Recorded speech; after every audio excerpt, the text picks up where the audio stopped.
नमस्कार दोस्तों।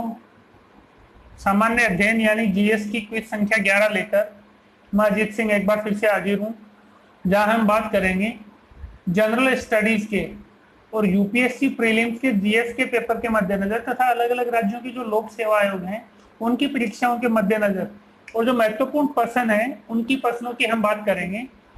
जैसे कि हम पहले से हमारे वीडियोज में करते आ रहे हैं, ये उसी सीरीज का और 11वां वीडियो है जहां हम इंपॉर्टेंट जीएस के क्वेश्चंस की चर्चा करने वाले हैं। तो चलिए शुरू करते हैं क्वेश्चन संख्या 1 से। क्वेश्चन नंबर 1 क्या बोलता है, निम्नलिखित में से कौन सा भाषाई आधार पर राज्यों के पुनर्गठन से संबंधित आयोग अथवा समिति है? ऑप्शन क एस के धर आयोग, ऑप्शन ख जेवीपी समिति, ऑप्शन ग न्यायमूर्ति फजल अली आयोग, ऑप्शन घ उपरोक्त सभी। देखिए सबसे पहले बात करते हैं ऑप्शन क। सन 1948 में और भारत सरकार ने जो हमारी संविधान सभा थी, उन्होंने भाषाई आधार पर और तेलुगु तथा तमिल भाषी क्षेत्र में विवाद होने पर और एस के धर आयोग यानी कि श्याम कृष्णधर एस के धर आयोग जो है, इसका पूरा नाम है श्याम कृष्णधर आयोग। इस एस के धर आयोग की नियुक्ति की 1948 में, जिसने की भाषाई आधार पर और राज्यों के पुनर्गठन की जो मांग थी उसको नकार दिया, यानी कि मना कर दिया। इसके बाद सन 1948 में ही और जेवीपी समिति का निर्माण किया गया। जेवीपी समिति यानी कि जवाहरलाल नेहरू, वल्लभ भाई पटेल तथा पट्टाभी सीतारमैया, इन 3 सदस्यों को लेकर और जेवीपी समिति 1948 में बनाई गई। तो इस जेवीपी समिति ने जो है, इसने भी भाषाई आधार पर और राज्यों के पुनर्गठन की जो मांग थी उसको नकार दिया तथा राज्यों का पुनर्गठन जो है वो प्रशासनिक आधार पर होना बताया, प्रशासनिक आधार पर। इसके बाद क्या हुआ, जो आंदोलन हो रहा था उस आंदोलन में और एक तेलुगु भाषी सामाजिक कार्यकर्ता पोट्टी श्रीरामुलु, इनका 58 दिन के आमरण अनशन के बाद में और निधन हो गया। इस निधन की वजह से और सरकार ने आंध्र प्रदेश राज्य के गठन को मंजूरी दी। आंध्र प्रदेश राज्य का गठन 1953 में किया। इसके बाद में न्यायमूर्ति फजल अली आयोग की नियुक्ति की। आंध्र प्रदेश राज्य के गठन के बाद में न्यायमूर्ति फजल अली आयोग की नियुक्ति की भाषाई आधार पर और सिफारिश करने के लिए। तो न्यायमूर्ति फजल अली आयोग ने सर्वप्रथम और भाषाई आधार पर राज्यों के पुनर्गठन की जो समस्या थी इसके पक्ष में और अपना मत दिया, यानी कि इन्होंने भाषाई आधार पर राज्यों के पुनर्गठन की जो मांग थी उसको स्वीकार किया, न्यायमूर्ति फजल अली आयोग। तो ये क्वेश्चन है जो ये थोड़ा टेक्निकल क्वेश्चन है।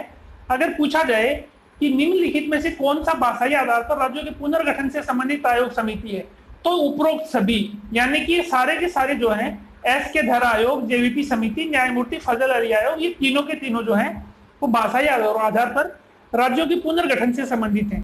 लेकिन वहीं अगर पूछा जाए कि सर्वप्रथम किस आयोग ने भाषाई आधार पर राज्यों के पुनर्गठन की सिफारिश की, तो वो है न्यायमूर्ति फजल अली आयोग। ठीक है, आगे बढ़ते हैं क्वेश्चन नंबर 2 पर। क्वेश्चन नंबर 2 क्या बोलता है, निरंतर तेजी से बढ़ती जनसंख्या वृद्धि की समस्या के संदर्भ में निम्नलिखित कथनों पर विचार कीजिए। कथन ए क्या बोलता है, जनसंख्या संबंधी समस्याएं जनसंख्या संसाधन अनुपात में असंतुलन के कारण उत्पन्न होती है। कारण आर बोलता है, प्राकृतिक संसाधनों का सीमित आकार जनसंख्या संबंधी समस्याएं उत्पन्न करता है। देखिए जनसंख्या संबंधी समस्याएं जो है, जनसंख्या संसाधन अनुपात यानी कि किसी स्थान विशेष की जनसंख्या तथा उस स्थान विशेष पर उपलब्ध संसाधन, इन दोनों की जो मात्रा होती है उसको बोलते हैं जनसंख्या संसाधन अनुपात।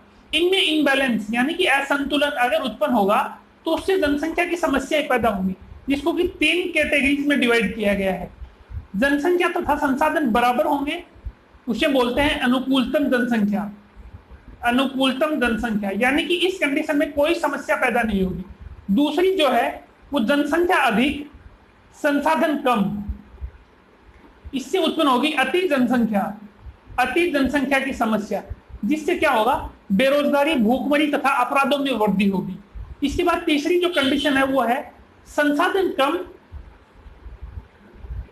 जनसंख्या कम तथा संसाधन अधिक, इससे क्या होगा, अल्प जनसंख्या अल्प जनसंख्या की कंडीशन उत्पन्न होगी। इससे क्या होगा, देश के विकास की जो गति है वो धीमी हो जाएगी, यानी कि स्लो गति होगी, प्राकृतिक संसाधनों का संपूर्ण दोहन नहीं हो पाएगा।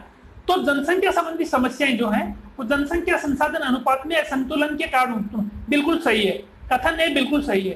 कारण आर क्या बोलता है, प्राकृतिक संसाधनों का सीमित आकार। देखिए प्राकृतिक संसाधन जो है प्रकृति में वो फिक्स है, यानी कि सीमित है, उनको ना कम किया जा सकता है ना बढ़ाया जा सकता है। उनका जितना दोहन करेंगे उतने वो कम होते जाएंगे, वो बढ़ नहीं सकेंगे, वो कम ही होंगे। तो प्राकृतिक संसाधनों का आकार जो है वो सीमित है, जिसकी वजह से और जनसंख्या संबंधी समस्याएं उत्पन्न होती हैं। बिल्कुल सही है, कारण आर जो है वो कथन एक ही बिल्कुल व्याख्या करता है। प्राकृतिक संसाधन सीमित हैं, वो अगर कम होंगे तो जनसंख्या संबंधी समस्याएं, जनसंख्या संसाधन अनुपात में कमी होगी और जनसंख्या संबंधी समस्याएं उत्पन्न होगी। तो इस क्वेश्चन का सही आंसर जो है वो ऑप्शन गे, कथन ए तथा कारण आर दोनों सही हैं तथा कारण आर कथन ए की सही व्याख्या प्रस्तुत करता है। ऑप्शन गे यहाँ पे राइट आंसर हो जाएगा। आगे बढ़ते हैं अगले क्वेश्चन पर। क्वेश्चन नंबर 3, प्रसिद्ध एलिफेंटा गुफाएं या एलिफेंटा द्वीप से संबंधित कथनों पर विचार करें। निम्नलिखित में से कौन सा कथन असत्य है, यानी कि 3 सत्य हैं, एक कथन असत्य है, तो उस असत्य कथन की पहचान हमें करनी है। ऑप्शन क्या बोलता है, यह गुफाएं केवल हिंदू तथा बौद्ध धर्म संस्कृति का। देखिए एलिफेंटा गुफाएं जो है, एलिफेंटा गुफाएं से सर्वाधिक हिंदू देवी देवताओं की मूर्तियां मिली हैं, साथ ही साथ बौद्ध धर्म से संबंधित मूर्तियां भी यहां से मिली हैं। तो ऑप्शन क्या बिल्कुल राइट है, यानी कि यह गुफाएं केवल हिंदू तथा बौद्ध धर्म संस्कृति का निरूपण करती है, बिल्कुल राइट है। ऑप्शन क्या बोलता है, यहां से कुल 7 गुफाएं मिली हैं जिसमें गुफा संख्या 1 सर्वाधिक आकर्षक है, बिल्कुल सही है। एलिफेंटा गुफाओं की संख्या जो है वो 7 है, जिसमें से गुफा संख्या 1 जो है वो सर्वाधिक आकर्षक है, यानी कि यहां से सर्वाधिक मूर्तियां मिली हैं, जिसमें भगवान शिव की 3 फेमस मूर्तियां हैं, एक त्रिमूर्ति, दूसरी पंचमुखी तथा तीसरी अर्धनारीश्वर। ये 3 मूर्तियां मिली हैं भगवान शिव की, त्रिमूर्ति, पंचमुखी तथा अर्धनारीश्वर, गुफा संख्या 1 से। तो कुल 7 गुफाएं हैं जिसमें गुफा संख्या 1 सर्वाधिक आकर्षक है, जहां से सर्वाधिक मूर्तियां मिली हैं। तो ऑप्शन ख भी बिल्कुल राइट है, यहां से कुल 7 गुफाएं मिली हैं जिसमें गुफा संख्या 1 सर्वाधिक आकर्षक है। ऑप्शन ग बोलता है यहाँ की त्रिमूर्ति ब्रह्मा की मूर्ति सर्वाधिक आकर्षक है। देखिए ये बिल्कुल गलत है, त्रिमूर्ति मूर्ति जो है वो भगवान शिव से संबंधित है, भगवान शिव। तो ऑप्शन ग यहाँ पे गलत है। तो राइट आंसर जो है कौन सा कथन असत्य है, तो ये हो जाएगा ऑप्शन ग, त्रिमूर्ति ब्रह्मा की मूर्ति ना मिलकर शिव की मूर्ति मिली है। ऑप्शन ग यहाँ पे राइट आंसर। ऑप्शन घ क्या बोलता है, 16वीं सदी में प्राप्त हाथी की प्रतिमा के कारण इसका नाम एलिफेंटा। यस, 16वीं सदी में सबसे पहले पुर्तगालियों ने और इस द्वीप की खोज की एलिफेंटा की, और पुर्तगाली जब यहाँ पर आए तो सबसे पहले हाथी की प्रतिमा मिली, जिसकी वजह से इसका नाम एलिफेंटा रखा। बिल्कुल सही है, क, ख तथा घ तीनों सही है, ऑप्शन ग यहाँ पे गलत है। आगे बढ़ते हैं अगले क्वेश्चन पर। क्वेश्चन नंबर 4, क्वेश्चन नंबर 4 क्या बोलता है, रोज सागर के बारे में निम्नलिखित कथनों पर विचार करें। क्या ऑप्शन क्या, यह अंटार्कटिका महाद्वीप में स्थित है, बिल्कुल सही है, रोज सागर जो है अंटार्कटिका महाद्वीप में स्थित है। ख, यह पृथ्वी का निर्जनतम स्थान है, बिल्कुल सही है, अंटार्कटिका महाद्वीप जो है वो वर्ष भर बर्फ से ढका रहता है, जिस वजह से इसे श्वेत महाद्वीप बोलते हैं। मनुष्य की उपस्थिति जो है वो नगण्य है, इसलिए निर्जनतम द्वीप, अंटार्कटिका महाद्वीप को क्या बोला जाता है, निर्जनतम द्वीप। और इसका जो रोज सागर है, रोज सागर, इस रोज सागर को पृथ्वी का सबसे निर्जनतम स्थान बोला जाता है, इसे गार्डन ऑफ ईडन, इसलिए रोज सागर को गार्डन ऑफ ईडन कहकर संबोधित करते हैं। कई बार ये क्वेश्चन आता है गार्डन ऑफ ईडन की संज्ञा किसको दी गई है, तो वह है रोज सागर जो कि अंटार्कटिका महाद्वीप में। ऑप्शन ख भी बिल्कुल राइट है। ऑप्शन ग क्या बोलता है, यह विश्व का सबसे बड़ा समुद्री संरक्षित क्षेत्र है। देखिए अंटार्कटिका महाद्वीप की बात करें तो अंटार्कटिका महाद्वीप के बारे में 2 संधियां अब तक हुई है। नंबर 1 संधि जो है वो है अंटार्कटिका अनुसंधान संधि, अंटार्कटिका अनुसंधान संधि जो कि 1959 में हुई है, जिसका उद्देश्य है सभी देशों के द्वारा अंटार्कटिका महाद्वीप का शांतिपूर्ण अनुसंधान हेतु प्रयोग, शांतिपूर्ण अनुसंधान हेतु, अंटार्कटिका अनुसंधान संधि 1959। दूसरी जो संधि है वो है अंटार्कटिका समुद्री अनुसंधान समुद्री क्षेत्र अनुसंधान संधि, समुद्री क्षेत्र अनुसंधान संधि, यानी कि अंटार्कटिका महाद्वीप का जो समुद्री क्षेत्र है जिसको हम बोलते हैं दक्षिणी महासागरीय समुद्री क्षेत्र, अंटार्कटिका महाद्वीप का जो समुद्री क्षेत्र है उसको बोलते हैं दक्षिणी महासागरीय समुद्री क्षेत्र। इसका उद्देश्य अंटार्कटिका समुद्री क्षेत्र अनुसंधान संधि का उद्देश्य जो है वो इस दक्षिणी महासागरीय समुद्री क्षेत्र का शांतिपूर्ण और उपयोग करना है, जिसके लिए इसको दक्षिणी महासागरीय समुद्री क्षेत्र को और समुद्री संरक्षित क्षेत्र घोषित किया गया है। और ये संधि जो है 2016 में हुई 35 वर्ष के लिए 2050 तक। ठीक है, तो ऑप्शन घ भी बिल्कुल राइट है, ये विश्व का सबसे बड़ा समुद्री संरक्षित क्षेत्र है। ऑप्शन घ यह दक्षिणी महासागरीय क्षेत्र के अंतर्गत है। चारों के चारों विकल्प बिल्कुल सही हैं।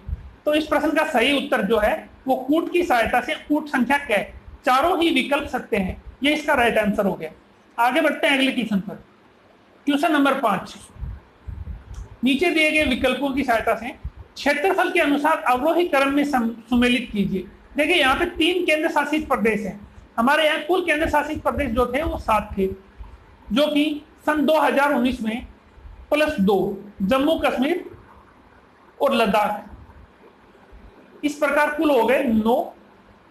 26 जनवरी 2020 को दमन द्वीप तथा दादरा नगर हवेली को मिलाकर 1 बना दिया गया। इस प्रकार कुल अभी जो है 8 हैं, 8 केंद्र शासित प्रदेश हैं, जिसमें से 3 केंद्र शासित प्रदेश जो हैं क्षेत्रफल के अनुसार वो है अंडमान निकोबार, दिल्ली तथा तीसरे स्थान पे आता है पुदुचेरी। क्षेत्रफल के अनुसार सबसे बड़ा अंडमान, दूसरा दिल्ली, तीसरा पुदुचेरी। तो इसका सही आंसर जो है वो ऑप्शन है अंडमान निकोबार, दिल्ली तथा पुदुचेरी। ये 3 जो है क्षेत्रफल के अनुसार सबसे बड़े केंद्र शासित प्रदेश हैं। ये थे जीएस के 5 इंपोर्टेंट क्वेश्चन क्विज नंबर 11 में। इसके बाद क्विज नंबर 12 में हम फिर से हाजिर होंगे लेकर के जीएस के 5 इंपोर्टेंट क्वेश्चन फिर से। तब तक के लिए बहुत बहुत धन्यवाद।